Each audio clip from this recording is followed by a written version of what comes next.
Harrison, congrats on your second win. Thank you. First fight, we got to see you put your pressure on, you apply your submission. This fight, we got to see you test your striking a little. Yeah. Are you feeling really well rounded out now? I mean, I wouldn't say I'm feeling really well rounded out. You know, at first, initially, I was a little disappointed that I didn't get a first round finish.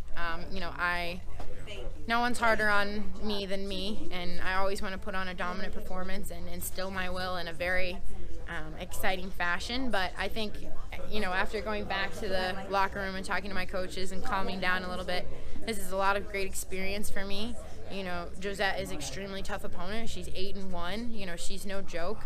And to go in there and get 3 hard rounds in and know that I'm fine and I'm as good in the third round as I am in the first is really important. So I'm happy with it. The arm bar that you had secured towards the end of that one round, how close was that? Was she? I felt like at one point I thought it was on, and then I was like getting a little like, I was trying so hard, and I was like, okay, you know what? There's 10 seconds left. Her arm is like, must be made of rubber, because I think my hips were a little bit too far away, so I wasn't quite on the elbow exactly where I wanted to be. So I knew I wasn't going to go for an armbar or a submission until it was, you know, a sure thing, or there was short time.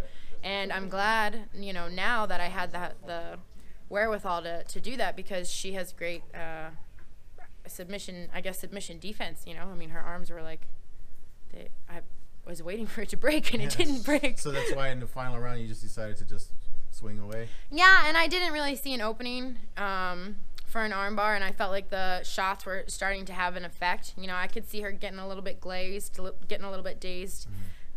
So, you know, everything is positioned before submission. You know, be a smart fighter, train hard. I've been working on my ground and pound. I've been working on staying in control when I get down there and being smart. So everyone knows I've got an arm bar. I think the whole world, you know, expects that. So why not give them a different show?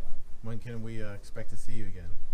Yeah, as soon as possible. I'm ready. You know, I don't like to rest. I think I'm going to take a week off and be back at the gym. I love what I do. I'm extremely blessed to get to fight for the PFL and wake up every day and beat people up for a living. So I'm excited about it. We'll see what they say. Wonderful. The sooner the better. Thank you. Hey. How did it feel getting the win, you know, ground and pound, more or less, as opposed to going for the normal submission as you were? Yeah. Honestly, by that point in the fight, I was so dialed in and so sort of just like the object is to win. At this point, it doesn't matter if you get submission or if you get a head kick or if you get a TKO, whatever it is, like just find a way. And so I was happy with it. I think maybe it's not, you know, I'm not knocking someone out like with striking yet, but I'm starting to show that I'm growing as a fighter. I mean, how did it feel stopping someone who's never been stopped or submitted before?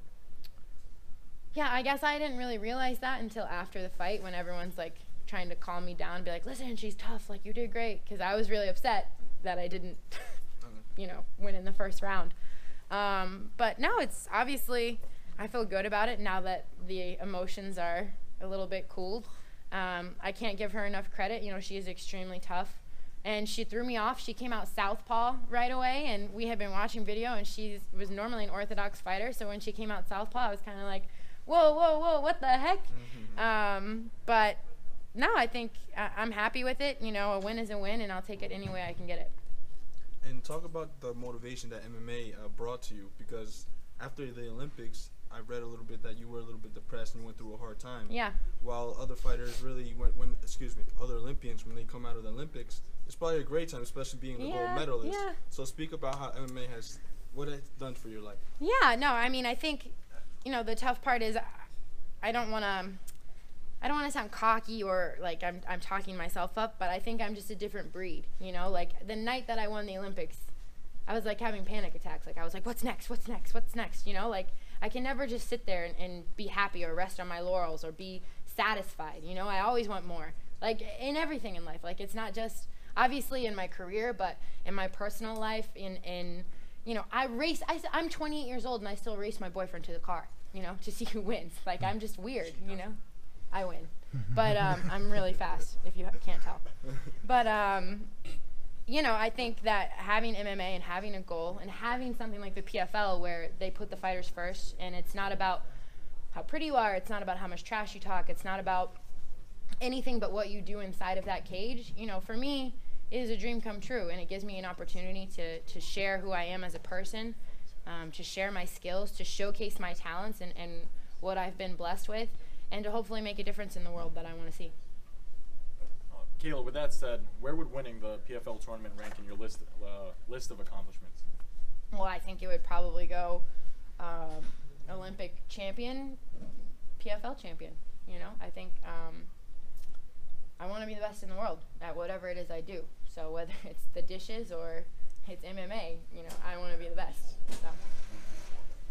Do you have any, I guess not necessarily plans, but who would you like to fight next? Somebody with what type of skill set next to maybe prove something different after you know? I really haven't thought that far ahead. You know, I take it one fight at a time, one exchange at a time, 1 minute at a time. So I haven't thought past this moment right here.